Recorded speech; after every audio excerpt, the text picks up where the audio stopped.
Following the two terms of Washington as President of the United States, foreign affairs began to trouble the young American Republic. On July 14, 1789, a mob in Paris, France stormed the Bastille, an infamous prison located there. This act of violence marked the beginning of the French Revolution. Gouverneur Morris, the man responsible for the final draft of the Constitution, witnessed this event. Morris was appointed minister to France in 1792.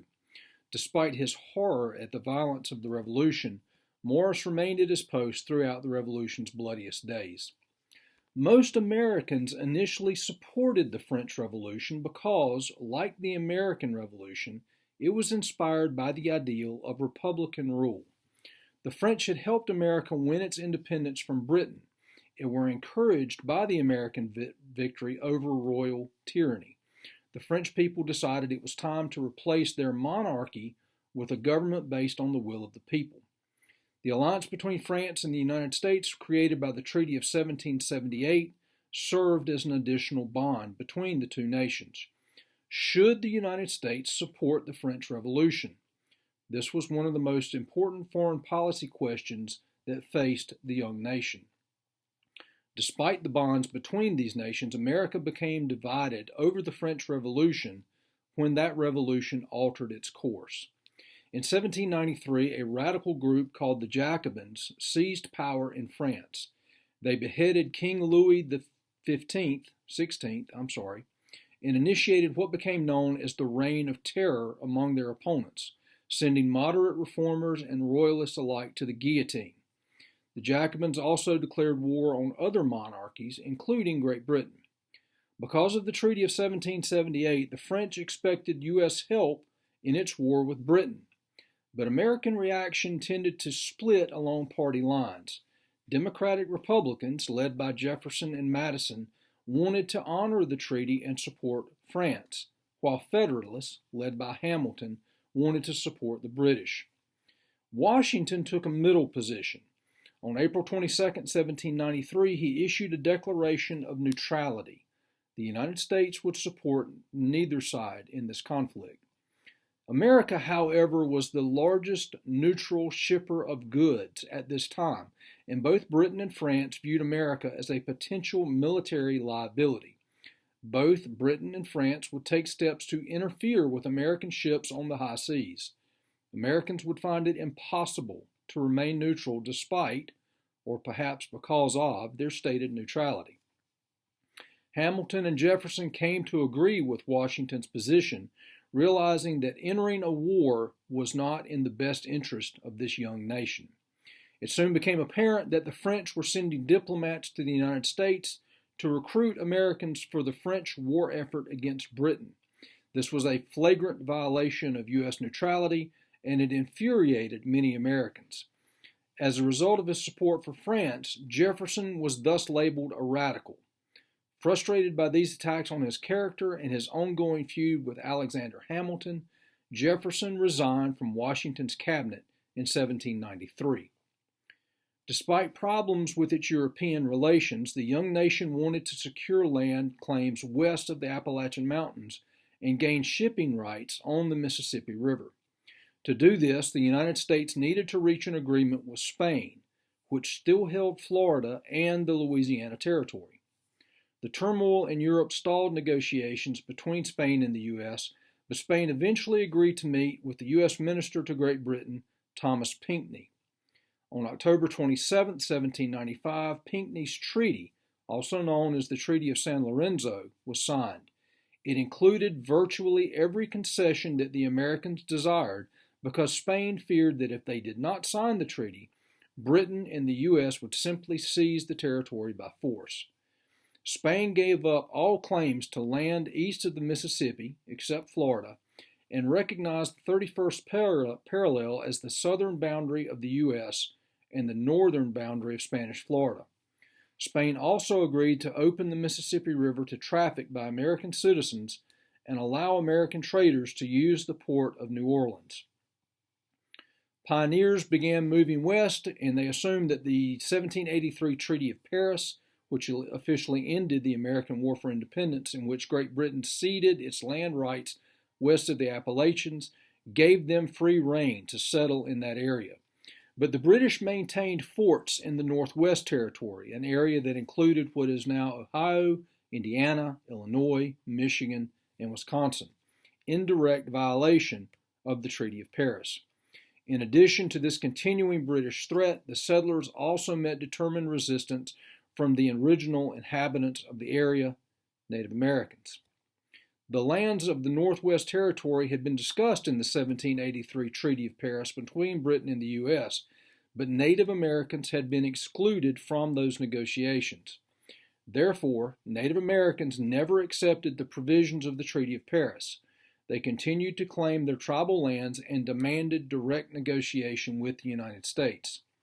The fact that British troops remained in the territory in direct violation of the treaty encouraged Native American resistance against white American settlers, who were attacked as soon as they attempted to move into the territory.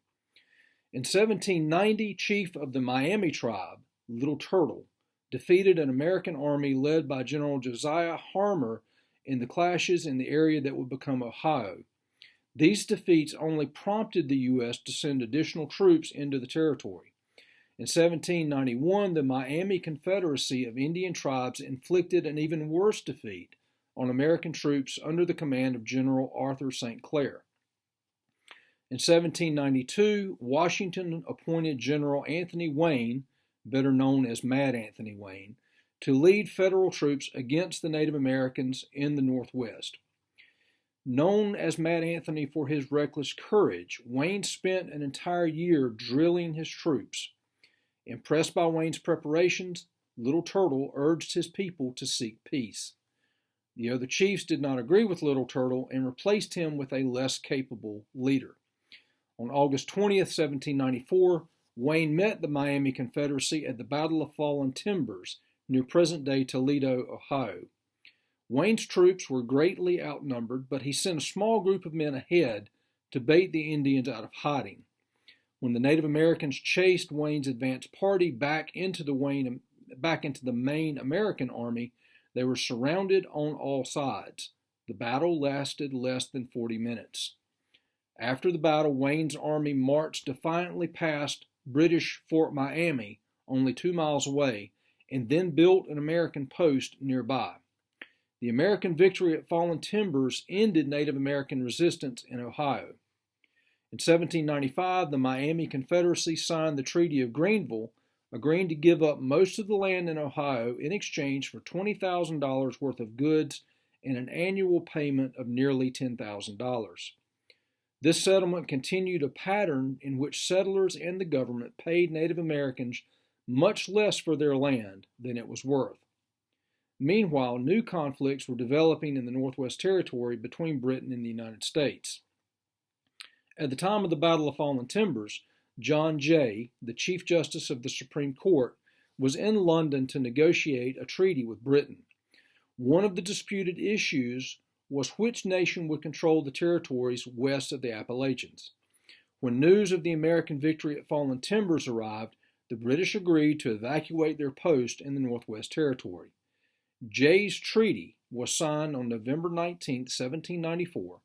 It managed to pass the Senate, but many Americans, especially Western settlers, were angry at its terms, which allowed the British to continue their fur trade on the American side of the U.S.-Canadian border. The bitter political fight over Jay's treaty and the growing division between the Federalists and Democratic Republicans convinced Washington not to seek a third term in office.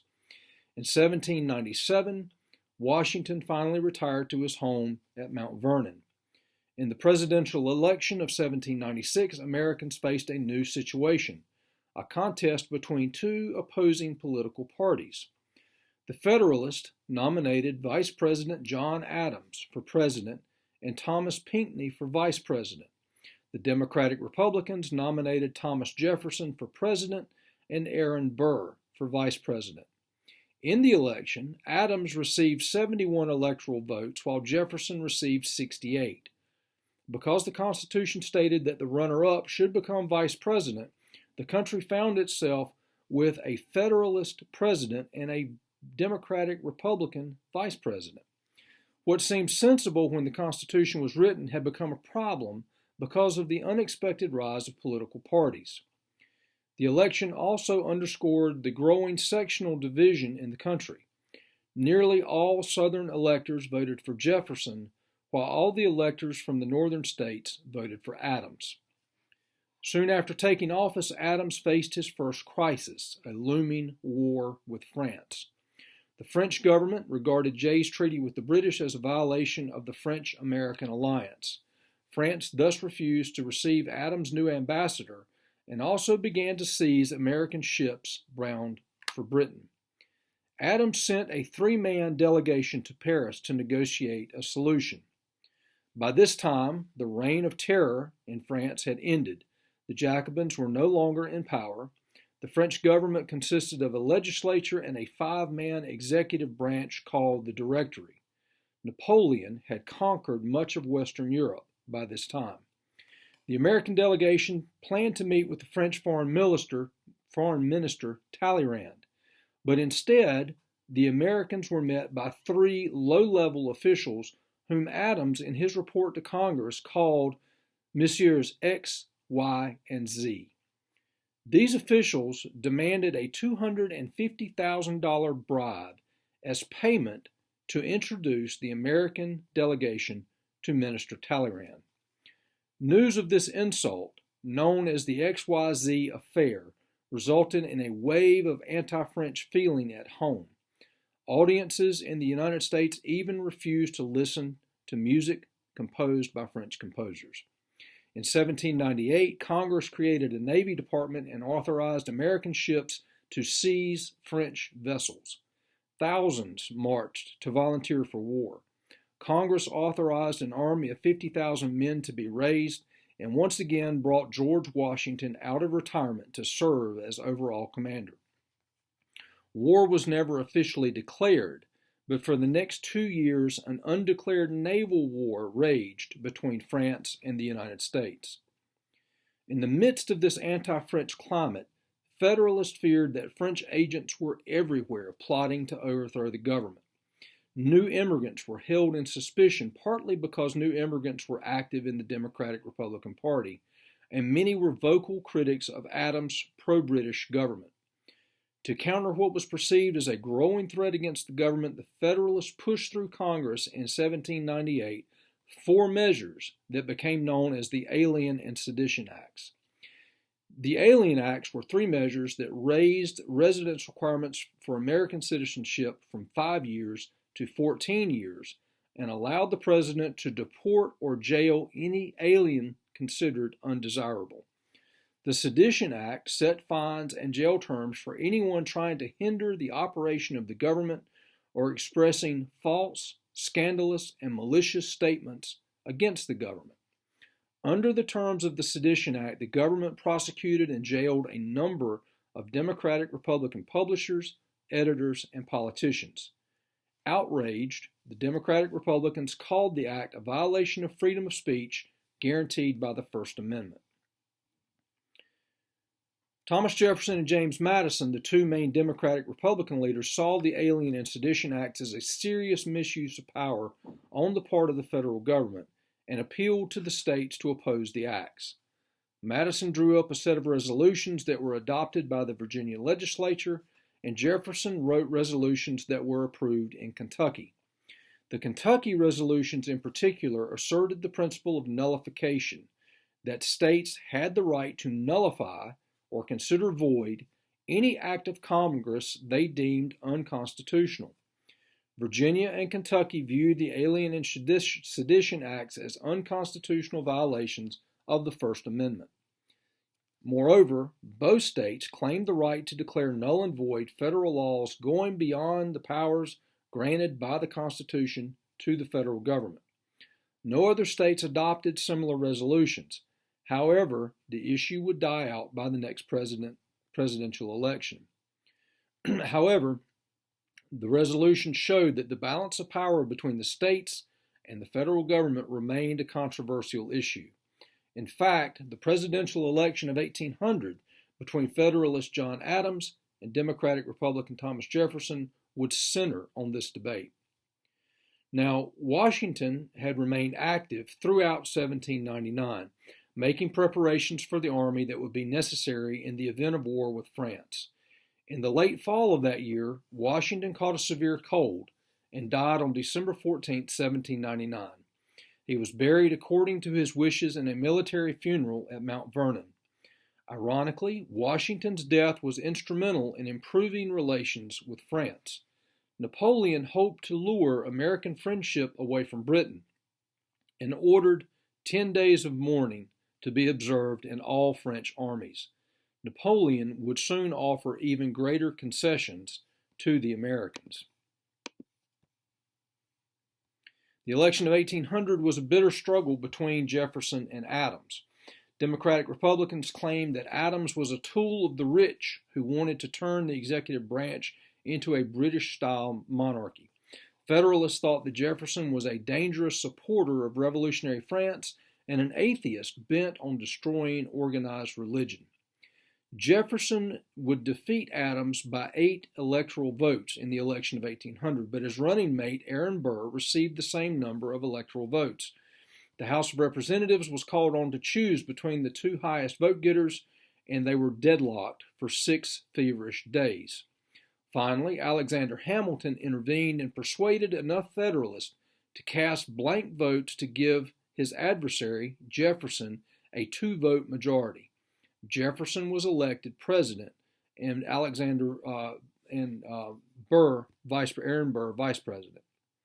Although Hamilton opposed Jefferson's philosophy of government, he regarded Jefferson as better qualified for the presidency than Burr. The deadlock revealed a flaw in the electoral process as spelled out in the Constitution.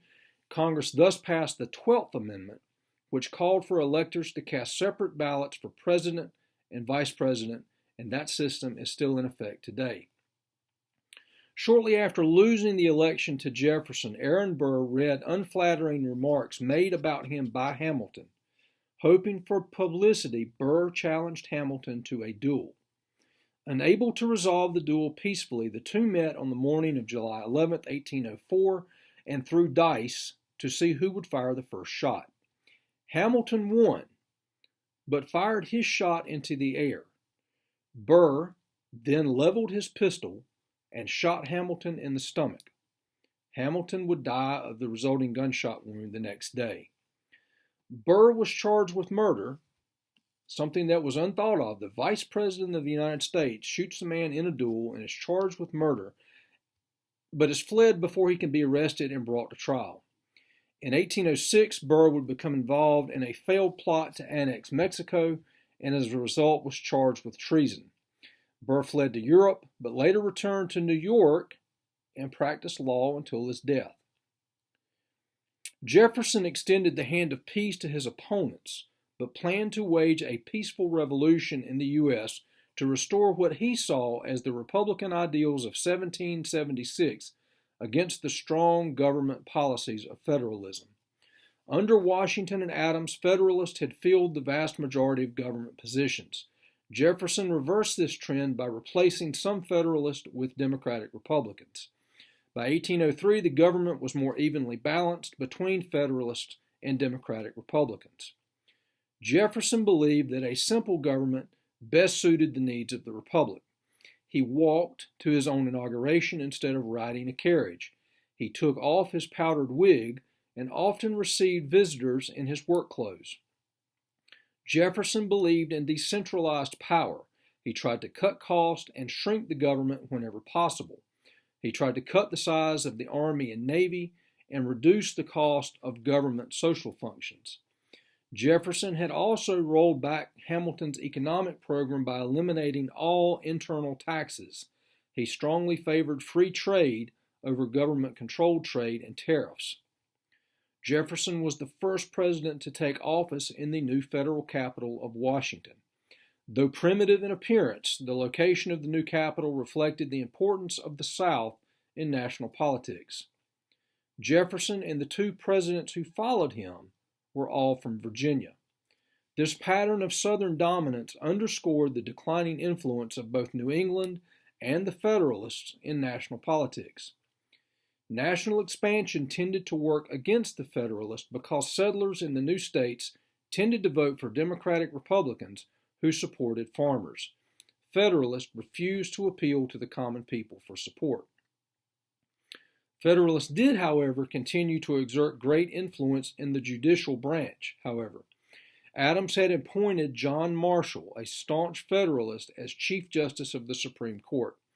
Marshall would serve the court for 30 years, handing down decisions that would strengthen the power of both the Supreme Court and the federal government. Just prior to leaving office, Adams pushed through the Judiciary Act of 1801. This act increased the total number of federal judges to 16. Adams then filled these new positions with Federalists, signing the appointments on his last day as president. The new judges were referred to as midnight judges. He did the same with officers' commissions in the Army. Adams' packing of the courts with Federalist judges angered Jefferson, since the documents authorizing some of the appointments had not been delivered at the time Adams left office. Jefferson argued that the appointments were invalid. One of the midnight judges who never received his official papers was William Marbury. The Judiciary Act of 1789 required that the papers be delivered, and Marbury sued to enforce this provision. Chief Justice Marshall ruled that this provision of the act was unconstitutional because the Constitution did not empower the Supreme Court to issue such orders. The decision was critical because it established the principle of judicial review, the ability of the Supreme Court to declare an act of Congress unconstitutional. During Jefferson's presidency, Americans continued their westward migration. Between 1800 and 1810, the population of Ohio grew from 45,000 to over 230,000. Most of the settlers who arrived in Ohio, Kentucky, and Tennessee came through the Cumberland Gap, a natural passage through the Appalachians. The road through this gap from Virginia to the heart of Kentucky was cleared under the direction of Daniel Boone in 1775. It became known as the Wilderness Road and was a major route for east-west migration. In 1800, Napoleon Bonaparte, still trying to seek the favor of the young American Republic, engineered the return of the Louisiana Territory from Spain to France. This alarmed Jefferson. Jefferson sent James Monroe to negotiate the sale of New Orleans from Napoleon. By the time Monroe arrived in Paris in 1803, Napoleon had already decided to sell the entire Louisiana Territory to the United States.